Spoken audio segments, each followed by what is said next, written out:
삼성전자, SK하이닉스의 가격은 지금보다 더 오를 수 있을까요? 물론 여기서 이제 막 저는 가격은 더 열려 있다고 보는데 이게 투자하시는 분들 관점에서는 새롭게 만약에 내가 이걸 해야 된다. 네. 참 어렵긴 해요. 저도 함부로 얼마 간다고 얘기는 사실 이제 할 수는 없는 상황인데 다만 이거죠. 저도 고점은 모르지만 이 사이클이 되게 오래는 갈 것 같아요. 그러니까 옛날에는 반도체 이렇게 좋았다가 그쵸. 너무 쉽게 무너지고 이 사이클은 아니고 이게 오르고 나서 조정은 나오겠지만 일정한 조정 받고 또 우상향하는 이런 사이클로 좀 오래 가지 않겠냐. 그러니까 감히 상상을 잘 못하는 거죠. 그래서 뭐 14만 전자, 20만 전자, 뭐 하이닉스 100만 전자 이거를 그냥 목표가를 정하지 마시고 방법은 없어요. 그냥 그 CEO들의 인터뷰, 매 분기 엔비디아 젠슨왕이 무슨 얘기하고 이런 걸 보면서 우리가 계속 업데이트를 하는 수밖에 없어요. 어떤 기업 CEO가 이제 그런 얘기를 했다고 하더라고요. 이제 AI를 이제 추론 AI가 요즘에 추론한다 그러죠. 기억을 해서 답변을 이제 거짓말하지 않고 이제 제대로 된 답변들을 많이 하는데 그럴 때마다 이제 메모리에 저장을 해야 되는데 그 수요가 계속 지금 폭발적으로 증가를 하고 있는데 문제는 GPU를 아무리 좋은 걸 갖다 놔도 메모리 용량이 증가를 안 하면 이거를 성능을 높일 방법이 없대요. 그래서 이제 메모리 벽이 생겼다. 이 벽을 치우려면 메모리 용량을 증가시켜서 치워줘야 성능이 나가는데 얘 때문에 막혀버린다는 얘기예요. 그러니까 그 현직에서 느끼는 그 메모리에 대한 공급 부족 강도가 지금 굉장히 심각한 것 같아요. 우리가 지금 상상할 수 없을 정도로. 예. 근데 그게 최소한 이제 27년까지 이어진다고 하니까. 예. 그러면은 결국엔 만약에 28년부터 공급이 는다고 생각해 보자고요. 28년부터 주가는 6개월 선행하거든요. 그러면 27년 상반기까지는 괜찮은 거죠. 만약 그렇게 계산을 하면.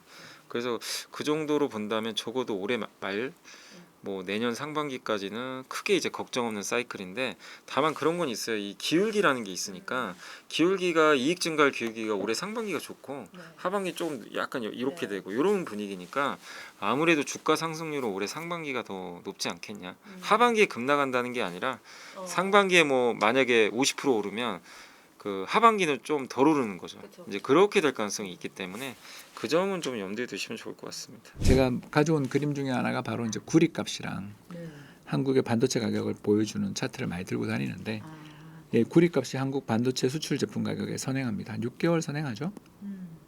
하락도 또 그렇고요. 왜 이런 일이 벌어지냐 하면 결국 커머디티다. 그 박스 떼기로 팔리는 상품이다.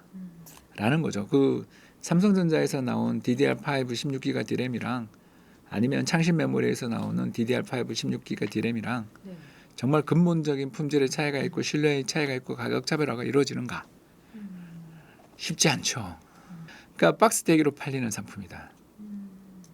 라는 것입니다. 누가 승자를 거둘지 아무도 모르는 거고 지금 저렇게 잘 나가는 엔비디아조차 정말 구글에게 등을 찔릴 수도 있는 거고 그렇게 잘 나가는 오픈 AI도 딥시크한테 등을 찔릴 수 있는데 세상에 완전하고 완벽한 시나리오라는 게 있을 수가 있겠어요. 또 그런 게 확신이 다 가해지면 이미 가격은 설명하기 어려운 성층권으로 가 있더라. 금융시장에서 가장 많은 사람들을 파산으로 이끈 네 마디. This time is different. 이번엔 다르다라고 외치시는 분들한테 1년 뒤에 봅시다라고 밖에 말 못하겠네. 삼성전자와 SK하이닉스 중 지금 사야 할 것은 무엇인가요? 사실 이익 추정치로 이렇게 대입해 보면 하이닉스가 더 싸요. PER 기준으로 하이닉스가 더 싼 거는 맞는데 근데 작년에는 하이닉스가 너무 성과가 좋았잖아요. 그 삼성에 비해서. 근데 삼성이 못 올랐던 거는 HBM도 못 했는데 범용 디램은 사실 그때만 해도 작년 9월 전만 해도요. 범용 디램은 거의 AI 서버에는 별로 안 들어갔어요. 이제 대부분 거기 PC나 스마트폰 그러니까 거긴 되게 안 좋았잖아요. 또 업황도. 근데 갑자기 이제 9월 달에 작년 9월이었죠. 제가 기억하기로는 샘 알트만 오고 나서 갑자기 분위기가 달라졌죠. 범용 디램이 많이 필요하다는 거예요. 그래서 샘 알트만이 왜 저럴까 그때는 그랬는데 이제 그 다음부터 마이크론 실적 발표하고 이런 것들 나오면서 보니까 아까 말씀드린 대로 AI 추론 수요가 폭발하면서 갑자기 범용 디램까지 같이 필요한 거죠. 이거 저장을 해야 되니까.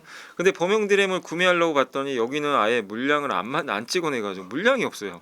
그거 다들 HBM만 만들고 있어요. 여기 만드니까 여기는 공급 더 좋고. 근데 여기 갑자기 수요가 폭발하니까 이제 이익률이 여기가 더 좋아요. 그러면 이거는 삼성한테 엄청난 호재죠. 하이닉스는 범용보다는 HBM이 비중이 높고 삼성은 범용이 높잖아요.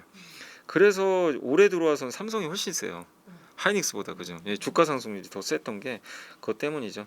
그래서 지금 만약에 삼성이나 하이닉스를 골라야 된다면 사실 다 각각 장점은 있지만 지금 분위기로는 오히려 삼성전자가 좀 분위기는 더 좋은 편이에요.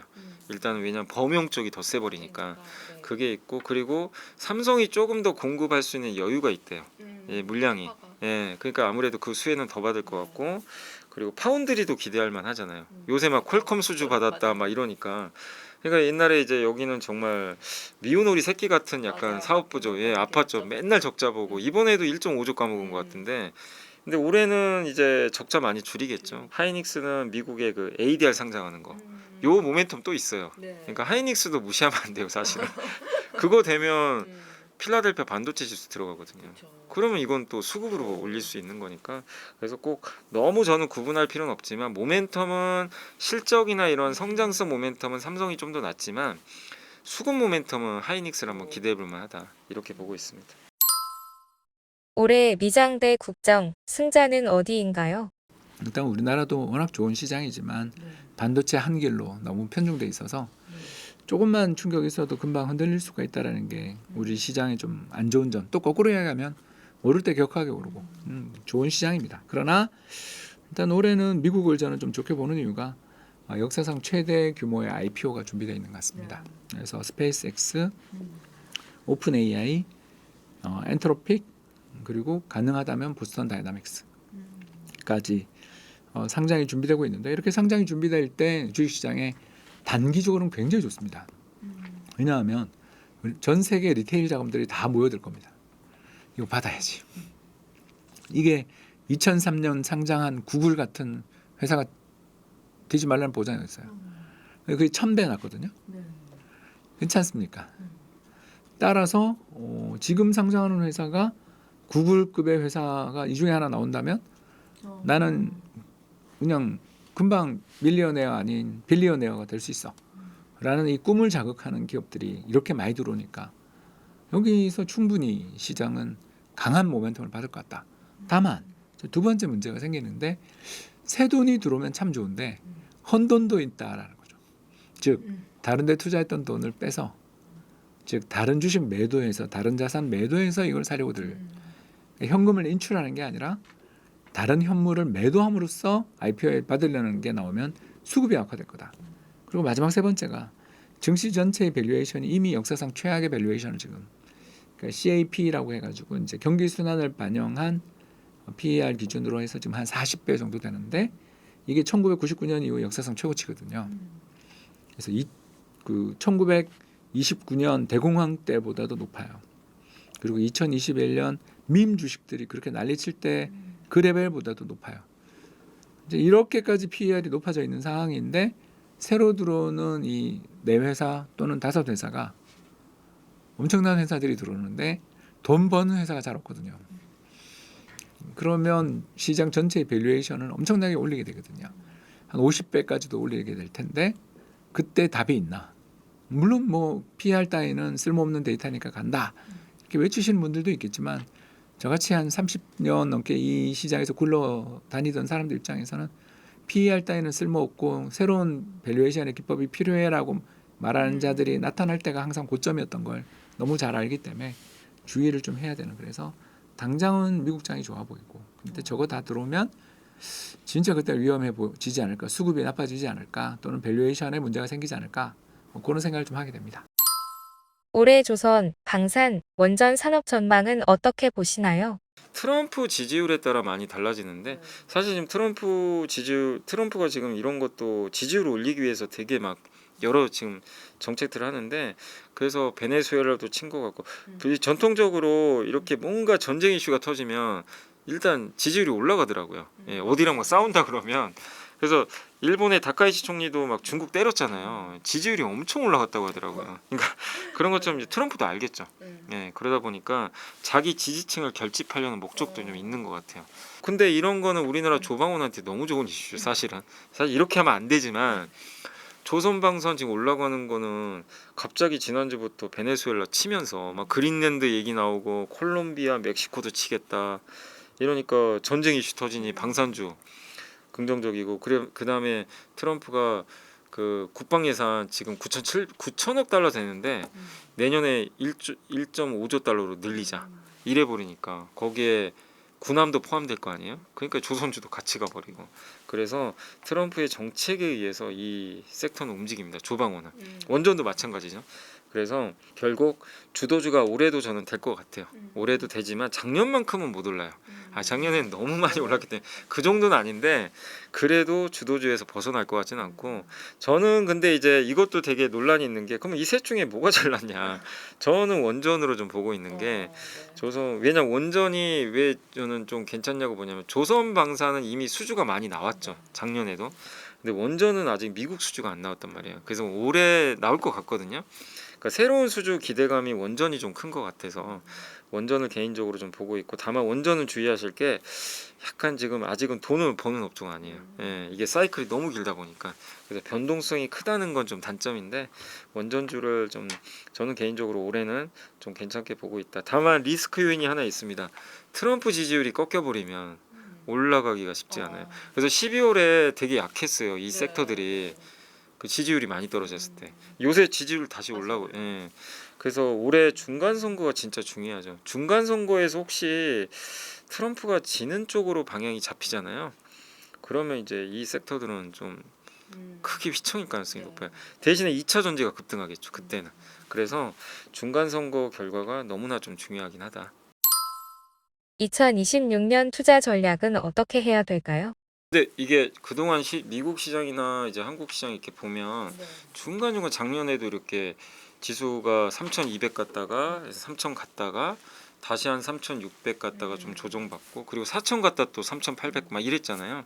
그 과정들 보면 희한하게 일치하는 게 뭐냐면 미국의 그 금리 정책 있죠. 유동성. 요게 말라버리면 꼭 빠지더라고요.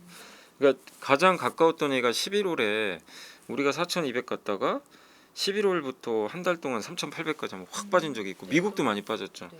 그때 제일 컸던 게 이제 셧다운이죠. 셧다운 때문에 그 금리 인하 못할 거다. 이 루머가 돌아버렸죠. 근데 금리 인하를 못 한다고 하니까 그럼 유동성이 좀 마르겠네. 그리고 셧다운이 계속 이어지니까 미국 정부가 이게 계좌가 동결돼 있잖아요. 이걸 빼서 못 썼잖아요. 아니 정부가 돈 써야 되는데 돈을 못 쓰니까 유동성이 갑자기 말라버렸죠. 결국 이렇게 강세장에서 중간중간 조정받는 거는 그 유동성입니다. 유동성이 한 번씩 약간 긴축될 때가 있어요. 그래서 우리가 조심해야 될 거는 혹시라도 지금은 미국 연준이 금리 인하를 하는 기조죠. 물론 이번 1월 달에는 동결할 거예요. 근데 그거 신경 안 씁니다. 어차피 할 거니까. 근데 만약에요. 어떤 뭐 이유가 뭐가 될지 모르지만 갑자기 미국에서 그러니까 뭐 주요 기관들에서 올해 금리 인하 한 번도 안 할 것 같다. 이런 전망이 나올 수도 있어요.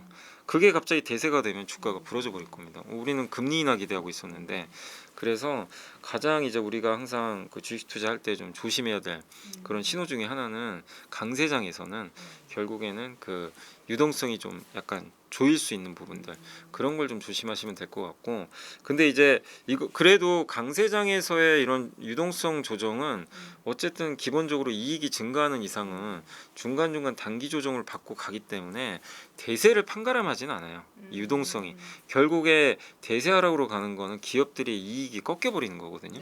그래서 우리가 제일 조심해야 될 거는 M7의 이익이 이제 훼손되거나 이제 뭐 M7이 너무 투자를 많이 해서 작년에 그래도 미국 M7이 주당 순이익 증가율이 25%나 돼요.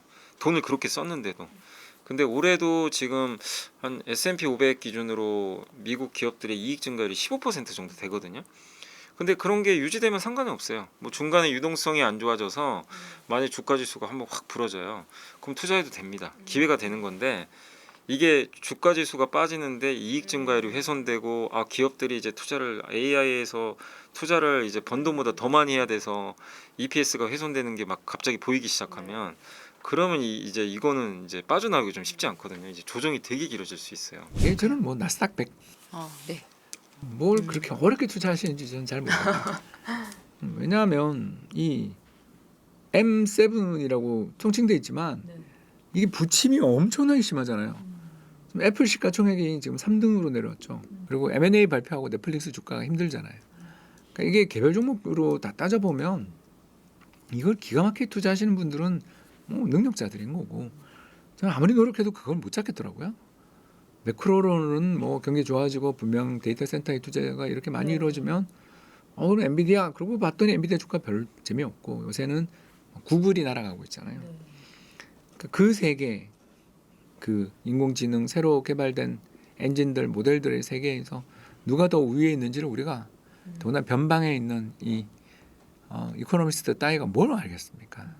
그냥 열심히 써보는 것밖에 없잖아요. 그들이 발명한 모델들을 다 써보면서 내 취향은 이건데 이러고 투자하는 수밖에 없는데 그건 내 취향이 근데 전 세계 70억 인구 중에 한 명에 불과한데 뭘 알겠어요.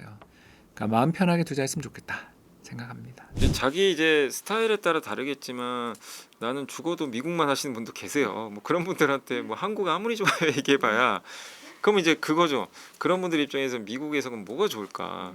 근데 이거에 제가 뭐 알파벳 얘기는 해드렸지만 알파벳이 성공할지 안 할지 저도 모릅니다. 저 지금 그냥 제가 공부하고 M7을 분석하고 또 제미나이도 써보고 챗GPT도 써보고 워런 버핏의 생각도 들어보고 지금 1년에 이런 CEO들이 인터뷰 본 결과 아 데이터 시대구나. 데이터 정확한에서는 구글이네 알파벳이네 제미나이 써보니까 챗GPT보다 나은데 다시 굳이 돌아갈 이유가 없네 이런 거 이제 제가 느껴본 거거든요. 그러니까 투자를 하실 때도 그러니까 어차피 상대평가거든요. M7을 추정하는 ETF를 하셔도 좋고 기업의 뭔가 엣지를 찾고 싶으면 그런 식으로 분석을 해서 골라내시라는 거예요. 그러니까 남이 좋다고 해서 사는 게 아니라 본인이 이제 직접 써보기도 하고서 그런 결론을 내서 그게 실패하더라도 저는 그게 맞다고 보고 다만 지금 이제 전반적으로 포트폴리오 구성할 때 정부에서도 지금 이제 환율 때문에 되도록이면 한국 투자라고 좀 권유를 하잖아요. 뭐 세금도 그렇죠. 깎아주겠다는 뭐 그런 RIA 계좌도 이제 만들어주겠다고 하니까 정부 정책에 저는 맞설 필요는 없다고 생각하거든요. 그래서 일부 뭐 고민되신 분도 계시겠지만 올해는 저는 그래요. 어쨌든 한국 비중이 높은 게 더 좋다. 비중으로 따진다면 내가 1,000만 원 갖고 있으면 어쨌든 600에서 700 정도는 한국하고 나머지 한 3, 400 정도는 미국으로. 그러니까 미국을 100% 하는 것보다는 한국이 좀 높은 게 그렇다고 무조건 한국만 할 필요는 없고요. 일정 부분 섞어가면서. 왜냐면 이게 미국 주식의 좋은 점이 달러를 갖고 가니까 그건 또 되게 매력 있잖아요. 그래서 일단 포트폴리오를 그렇게 좀 구성하셔서 그 안에서 좀 엣지 있는 기업으로 잘 구성하시면 좀 좋을 것 같습니다. 원달러 환율 상승의 진짜 원인은 무엇인가요? 환율이 높은 수를 유지하거나 올라가는 이유를 놓고서도 의견이 분분하고 좀 논란이 많지 않았습니까?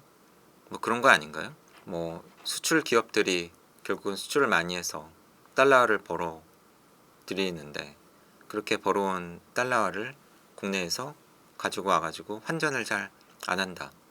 뭐 왜 이런 거냐? 근데 뭐 어떻게 보면 사실은 당연한 거죠.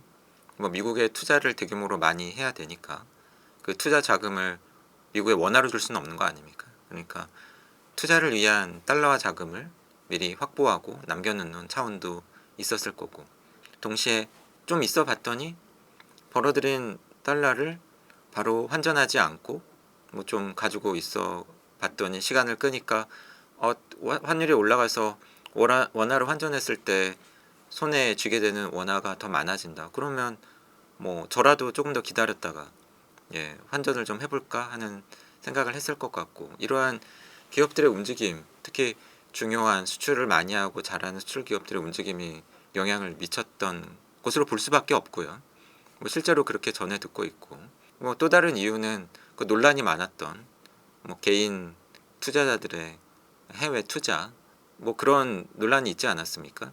원달러 환율이 올라가니까 뭐 개미, 서학개미 또는 개인 투자자들이 해외 미국에 주식이나 채권을 많이 사서 그랬다라는 이야기처럼 들리는 이야기를 몇 분이 하시니까 왜 환율 올라가는 탓을 우리한테 하는 거냐? 우리가 좀 돈 좀 벌어보겠다고 투자했더니 환율 상승의 주범으로 우리를 지목하는 거냐?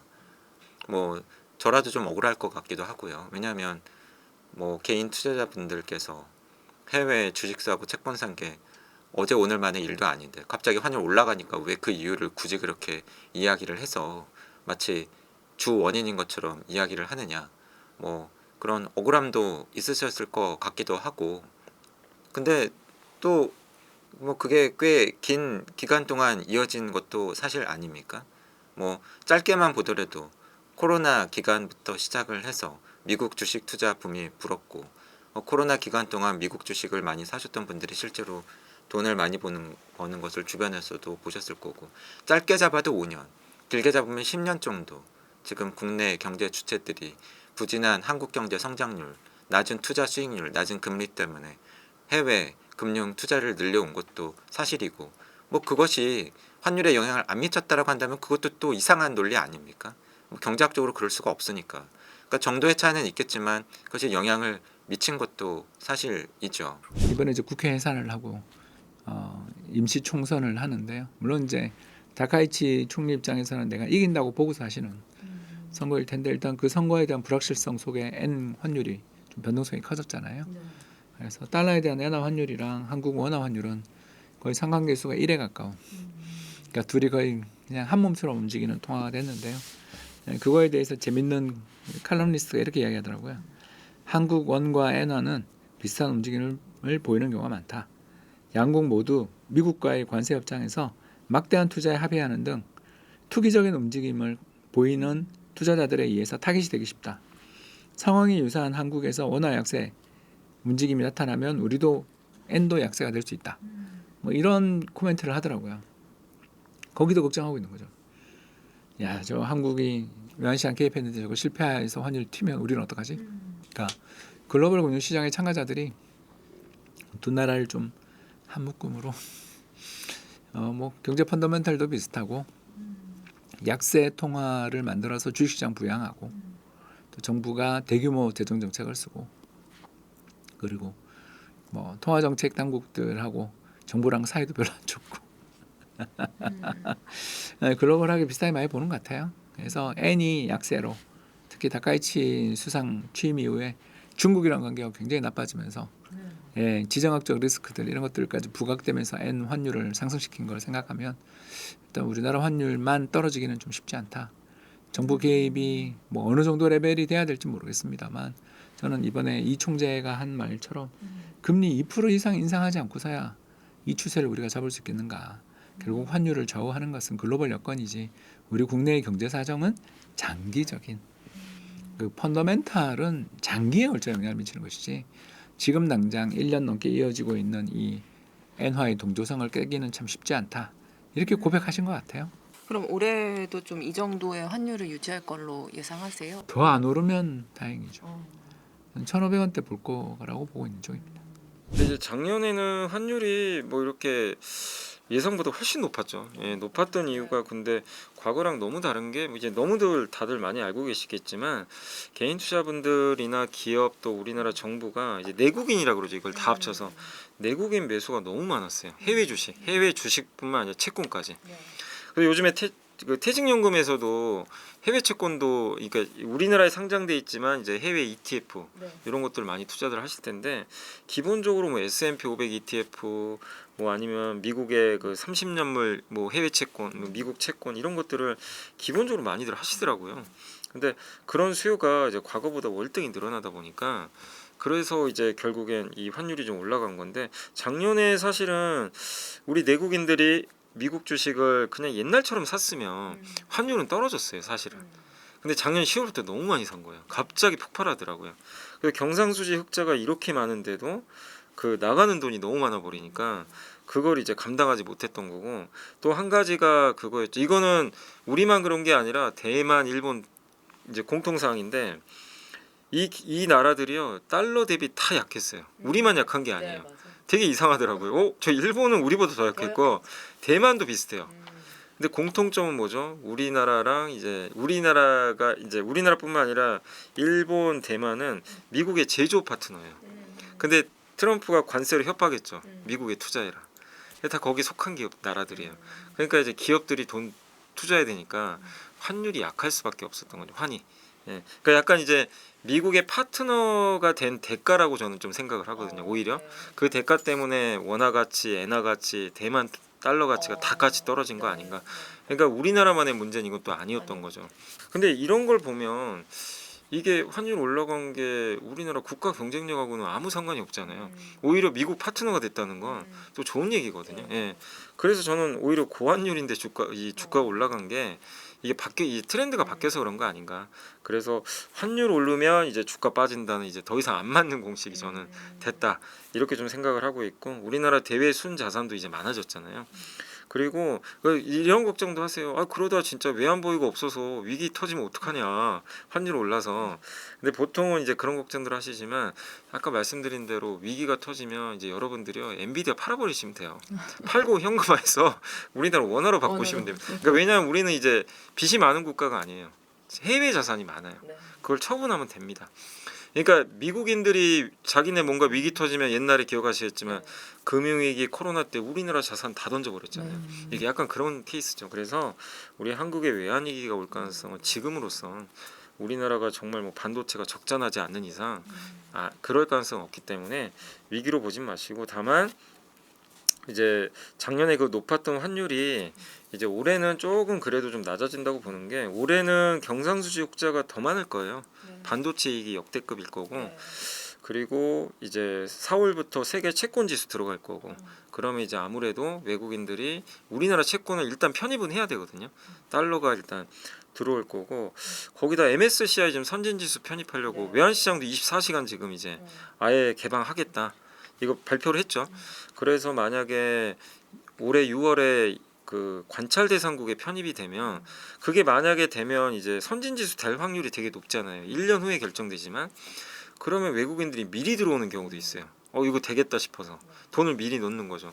물론 이제 나가는 돈도 있을 수 있지만 그래서 그런 걸 본다면 환율은 오히려 좀 올해는 약간 봄을 좀 지나면 저는 좀 이게 하향 안정화되지 않을까 이렇게 생각을 하고 있습니다.